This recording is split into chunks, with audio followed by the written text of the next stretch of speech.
100% ഞാൻ മത്സരിക്കും. ഞാൻ കോൺസ്റ്റിറ്റ്യുവൻസി പറയാൻ വേണമെങ്കിൽ നിയമം കോൺസ്റ്റിറ്റ്യുവൻസിയിൽ ഞാൻ മത്സരിക്കും. അത് ഞാനോ 100% എഴുതി വെച്ചോളൂ. 100% ഞാൻ മത്സരിക്കും. ഞാൻ കോൺസ്റ്റിറ്റ്യുവൻസി പറയാൻ വേണമെങ്കിൽ നിയമം കോൺസ്റ്റിറ്റ്യുവൻസിയിൽ ഞാൻ മത്സരിക്കും.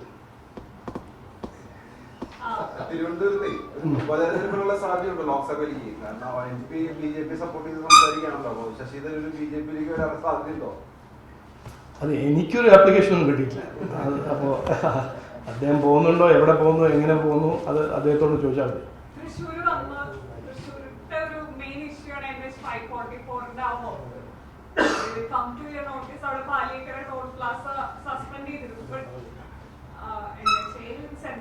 അല്ല, ഞങ്ങൾ ഫോളോ അപ്പ് ചെയ്യുന്നുണ്ട്. അത് എനിക്ക് അത് കിട്ടി, ഒരു 1.5 മാസമായി ആ പരാതി കിട്ടി. ഞങ്ങൾ അത് ഫോളോ അപ്പ് ചെയ്തിട്ടുണ്ട്. അതിൻ്റെ NHA, റെയിൽവേ, അങ്ങനെ എത്രയോ ഇഷ്യൂസ് ഉണ്ട്, ആവശ്യമുണ്ട്. ഇഷ്യൂസ് മാത്രമല്ല, അതിന് കൂടുതൽ ആവശ്യങ്ങളുണ്ട്. ഞങ്ങൾ ഈ 5.5-6 മാസം മുമ്പ് ഒരു BJP ഹെൽപ്പ് ഡെസ്ക് തുടങ്ങി. വികസിത കേരളം BJP 30 ജില്ലയിൽ വികസിത കേരളം ഹെൽപ്പ് ഡെസ്ക് ഉണ്ട്. അതുവഴി ഇതുവരെ 38,000+ പ്രശ്നങ്ങൾ പരിഹരിച്ചിട്ടുണ്ട്. ചെറിയ പ്രശ്നങ്ങൾ, ഹൈവേ പ്രശ്നങ്ങൾ, ട്രെയിൻ പ്രശ്നങ്ങൾ, എത്രയോ സ്ഥലത്ത് ട്രെയിൻ സ്റ്റോപ്പ് ചെയ്യാൻ തുടങ്ങിയിട്ടുണ്ട്. അതിൻ്റെ ലിസ്റ്റ് ഞാൻ കൊണ്ടുവന്നിട്ടില്ല. 38,000+ ഇഷ്യൂസ് ഞങ്ങൾ പരിഹരിച്ചിട്ടുണ്ട് 6 മാസത്തിൽ. അതുപോലെ തന്നെ ഓരോരോ ഇഷ്യൂസ് ഞങ്ങൾ ഇങ്ങനെ ഫോളോ അപ്പ് ചെയ്തിട്ടുണ്ട്, പരിഹരിക്കുന്നുണ്ട്.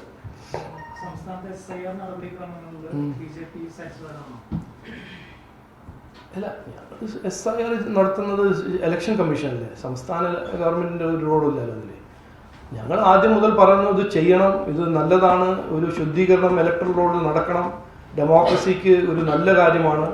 സുപ്രീം കോടതി അതല്ലേ തീരുമാനിച്ചു എന്ന് പറഞ്ഞല്ലോ, സ്റ്റേ ഇല്ലാന്നും.